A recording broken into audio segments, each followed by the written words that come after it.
CM Jagan పై దాడి చేసిన వారిని వివరాలు ఇస్తే 2 లక్షల బహుమతి ఇస్తామని విజయవాడ పోలీసులు ప్రకటించారు. సెల్ ఫోన్ వీడియోలైన ప్రత్యక్ష సాక్షులైన వివరాలు చెబితే నగదు బహుమతి ఇస్తామన్నారు.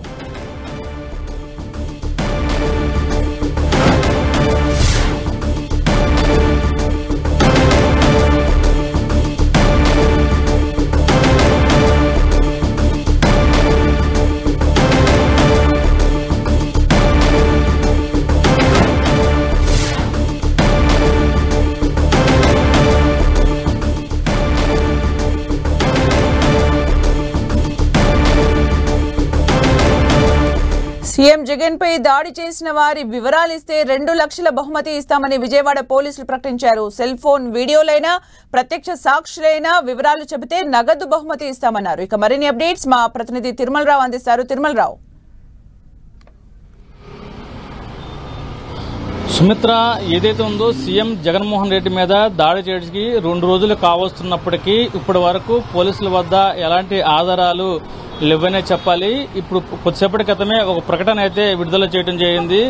సీఎం జగన్మోహన్ రెడ్డి మీద దాడి చేసిన వారు వివరాలు ఇస్తే వాళ్ళకి 2 లక్షల రూపాయలు నగదు బహుమతిగా ఇస్తామంటూ ఒక ప్రెస్ నోట్ అయితే రిలీజ్ చేయడం జరిగింది. అదేవిధంగా వాళ్ళ సంబంధించి ఎవరైతే దాడి చేశారో అతని సంబంధించి విజువల్ గానీ ఫోటో గానీ ఏది ఇచ్చినా సరే వాళ్ళ సమాచారము పూర్తిగా గోప్యంగా ఉంచుతామంటూ ప్రకటనలో పేర్కొన్నారు. ఈ ప్రకటనకు సంబంధించి విజయవాడ టాస్క్ ఫోర్స్ కార్యాలయంకు డైరెక్ట్ గా వచ్చి ఇవ్వచ్చు, లేని పక్షంలో సెల్ ఫోన్ ద్వారా సమాచారం ఇవ్వచ్చు అని చెప్పేసి విజయవాడ పోలీస్ కమిషనర్ కాంతి రాణా టాటా ఒక ప్రకటన అయితే రిలీజ్ చేయడం జరిగింది. ఇప్పటికే సీఎం జగన్మోహన్ రెడ్డిపై దాడి ఘటన సంబంధించి డీజీపీ అదేవిధంగా ఇంటెలిజెన్స్ వర్గాలు అదేవిధంగా ఈసీ కూడా చాలా సీరియస్ గా వ్యవహరిస్తున్నారు. నిందితుడిని పట్టుకోవాలి, ఎలా జరిగింది, ఎందుకు జరిగింది, ఎవరు చేశారు అనే కోణంలో విజయవాడ పోలీస్ కమిషనర్ మీద ఎక్కువ ప్రెజర్ రావడంతో అనేక కోణాల్లో ఇప్పటికే దీనికి సంబంధించి ఆ పరిసర ప్రాంతాల్లో ఉన్న 3 సెల్ టవర్స్ సంబంధించి అక్కడ సిగ్నల్స్ ఆధారంగా మొత్తం 20,000 సీఎం జగన్మోహన్ రెడ్డి పర్యటన సమయంలో 20,000 సెల్ ఫోన్లు అక్కడ పనిచేసినట్టుగా గుర్తించడం జరిగింది. ఆ పనిచేసిన సెల్ ఫోన్లు ఎవరు ఏంటనేది క్షుణ్ణంగా పరిశీలిస్తున్నారు. ఈ కేసుకు సంబంధించి నిన్న సంబంధించి 6 ప్రత్యేక టీంలను ఏర్పాటు చేశారు. ఈ రోజు 16 టీంలను ఏర్పాటు చేశారు. టోటల్ గా 20 టీంలను ఏర్పాటు చేశారు. 20 టీంలకు ఒక్కొక్క టీంకి సంబంధించి 5 సభ్యుల బృందంతో వివిధ కోణాల్లో ఈ కేసును అయితే దర్యాప్తు చేస్తున్నారు. అయితే ఇప్పుడు కొద్దిసేపటి క్రితమే ఈ ప్రెస్ నోట్ రిలీజ్ చేయడంతో పోలీసుల దగ్గర ఎలాంటి ఆధారాలు లేవు అని మరోసారి స్పష్టంగా తెలుస్తోంది. అయితే ఈ సీసీ ఫుటేజ్ ఇతర రౌడీ షీటర్లను నగర వ్యాప్తంగా జల్లెడ పెడతం జరిగింది.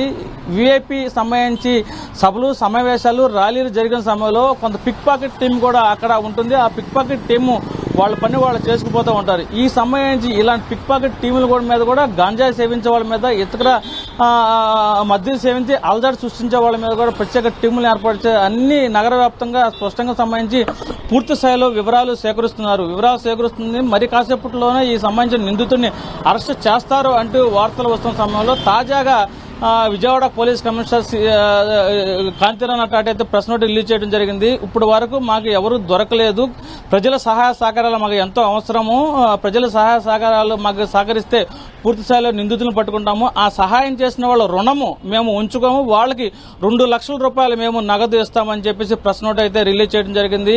ఈ ఘటన మీద ఇటు అధికార పక్షం ఇటు ప్రతిపక్షం మీద విపరీతమైన ప్రతి విమర్శలు చేసుకున్న సమయంలో ఈ ప్రెస్ నోట్ కూడా సిపి రిలీజ్ చేయడంతో మరి ప్రతిపక్ష నాయకులు ఎలాంటి విమర్శలు చేస్తారని చెప్పేసి ఇటు అధికార పక్ష నాయకులు వాళ్ళ విమర్శలు ఎలా తిప్పుకొట్టాలనే సంబంధించి ఇటు అధికార పార్టీ నాయకులు కూడా చూస్తున్నారు. ఏదేమైనప్పటికీ ఈ కేసు సంబంధించి ఇంకా చిక్కుముడి ఊడలేదని చెప్పాలి. మరి మనకు తాజా సమాచారం ఏంటంటే ఇప్పటికే దీనికి సంబంధించి ఒక 4 నిందితుల్ని అదుపులో తీసుకుని విచారిస్తున్నారు. వాళ్ళ ఒక వ్యక్తి కీలకంగా ఉన్నాడు. ఆ వ్యక్తిని ఈ రోజు మీడియా సమావేశం ఏర్పాటు చేస్తారని చెప్పేసి మనకు తెలిసింది. కానీ ఈ ప్రెస్ నోట్ రిలీజ్ చేయడంతో అసలు ఏం జరుగుతుందో తెలియని పరిస్థితులు కూడా ఉంది. దీని మీద డీజీపీ ఎలా స్పందిస్తారు, ఇంటెలిజెన్స్ డీజీ ఎలా స్పందిస్తారు అనేది ప్రతి ఒక్కరైతే ఆసక్తిగా ఎదురు చూసినట్టు తెలుస్తుంది. సుమిత్ర, అంటే తిరుమల ప్రెస్ నోట్ లో క్లియర్ గా ఉంది అంటే మీ దగ్గర ఎలాంటి వీడియోస్ ఉన్నా కానీ హ్యాండ్ ఓవర్ చేయొచ్చు అని చెప్తున్నారు. అంటే ఇప్పటి వరకు కూడా సీసీ ఫుటేజ్ చూస్తున్నారు, అన్ని విచారిస్తున్నారు అని అనుకుంటున్న సందర్భంలో ఈ రోజు ఈ ప్రెస్ నోట్ వచ్చింది. అంటే ఇప్పటి వరకు కూడా ఈ విచారణలో ఎలాంటి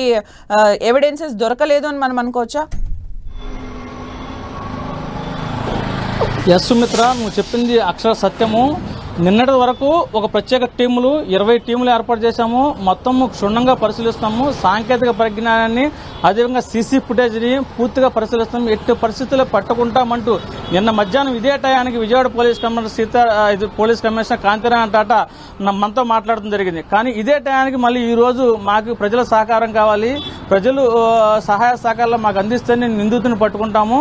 అదేవిధంగా వాళ్ళకు సంబంధించిన నిందితుడు ఎవరైతే ఉన్నారో వాళ్ళకు సంబంధించిన వీడియోలు కానీ ఫోటోలు కానీ క్లిప్పింగ్ కానీ ఏది ఇచ్చినా సరే వాళ్లకు 2 లక్షల రూపాయలు నగదు ప్రకటిస్తామని చెప్పేసి చెప్తున్నారు. అంటే పోలీసుల దగ్గర ఇప్పటి వరకు ఎలాంటి ఆధారాలు స్వీకరించినట్టుగా మనకి తేటతనం అవుతుంది. 20 టీములు పెట్టుకున్నా శూన్యంగానే మనకి కనిపిస్తుంది.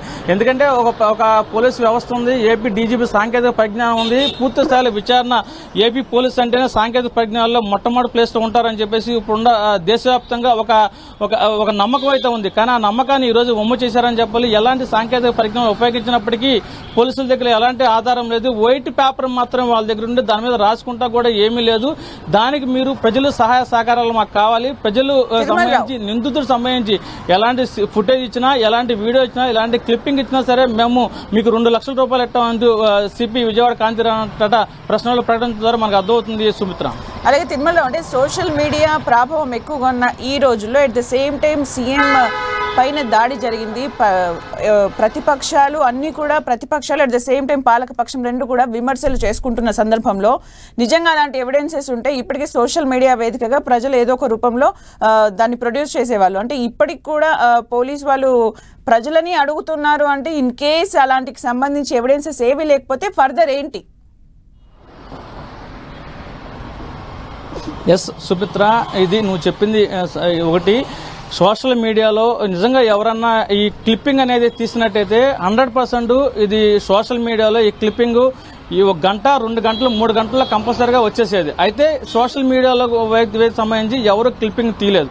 సో పోలీసులు ఇప్పుడు దాకా ఎదురు చూస్తున్న సమాచారం కూడా వారి దగ్గర రాలేదు. లేని పక్షంలో ఎలాంటి ఆధారాలు లేని పక్షంలోనే ఈ ప్రెస్ నోట్ రిలీజ్ చేయడం జరిగింది. ఈ ప్రెస్ నోట్ సంబంధించి ఇది వాళ్ళ పోలీసులు మీరు నేరుగా రావకపోయినా పర్వాలేదు, మీరు సంబంధించి ఎవరైతే సీఎం మీద రాళ్లు విసిరినట్టు మీకు అనుమానం అతనే విసిరాడు అని చెప్పేసి మీకు తెలిస్తే మీరు వీడియో కానీ అదేవిధంగా క్లిప్పింగ్ కానీ మాకు పంపిస్తే చాలు, మీ వివరాలన్నీ చాలా గోప్యంగా ఉంచుతాము, మీకు రహస్యంగానే 2 లక్షల రూపాయలు నగదు ఇస్తామని చెప్పి చెప్తున్నారు. అంటే పోలీసుల దగ్గర ఇటు సోషల్ మీడియా మీద కూడా పోలీసులు ఆధారపడ్డారు. సోషల్ మీడియా నుంచి కూడా ఎలాంటి సమాచారం లేదు. ఇటు వాళ్ళు సాంకేతిక పరిజ్ఞానం ఉపయోగించారు, ఎలాంటి సమాచారం లేదు. అదేవిధంగా సెల్ ఫోన్ టవర్ ఆధారంగా ట్రేస్ అవుట్ చేస్తున్నామని చెప్పేసి నగర వ్యాప్తంగా ఉన్న పోలీసు సంబంధించిన అధికారులు అందరూ దీని మీద డిపెండ్ అయ్యి నిన్నటి నుంచి అంటే 2 రోజుల పాటు ప్రయత్నం చేశారు. అయినా సరే వాళ్ళ ఫలితం లేదు. సో ఏమీ లేని పక్షంలోనే ఇప్పుడు ప్రజల వద్దకు వచ్చారని చెప్పేసి తెలుస్తుంది. ఏదేమైనప్పటికీ ఈ కేసు సంబంధించి ఏం జరుగుతుందని చెప్పి ప్రతి ఒక్కరు ఆసక్తిగా ఎదురు చూస్తున్నారు. ఈ రోజు సంబంధించి ఇది ప్రతిపక్ష నాయకులు కానీ ఇటు అధికార పక్ష పార్టీ నాయకులు కానీ ఇద్దరు ఒకళ్ళ మీద ఒకళ్ళు మీరు దాడి చేయించని చెప్పేసి డిస్కషన్ చేసుకుంటున్నారు. మరో విధంగా దీనికి సంబంధించి ఏదైతే సీఎం జగన్మోహన్ రెడ్డి మీద దాడి చేసిందో ఆ దాడి చేసిన ప్రాంతం అంతా గాంజాయి బ్యాచ్ ఎక్కువ ఉంటారని చెప్పేసి నగరంలో ఉన్న ప్రతి పోలీస్ అధికారికి తెలుసు. విజయవాడ పోలీస్ కమిషనర్ కాంతిరాణ టాటా కూడా తెలుసు.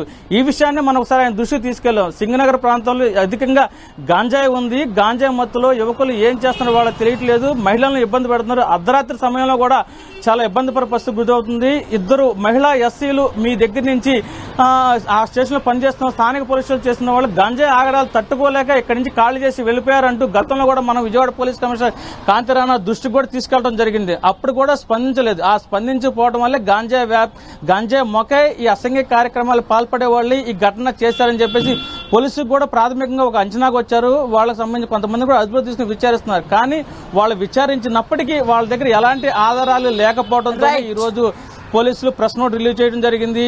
అయితే ఈ కేసు సంబంధించి ఎలా ఉండబోతుంది, తదుపరి కార్యాచరణ ఎలా ఉండబోతుంది అని చెప్పేసి వేచి చూడాల్సిన పరిస్థితి అయితే నెలకొందని చెప్పాలి.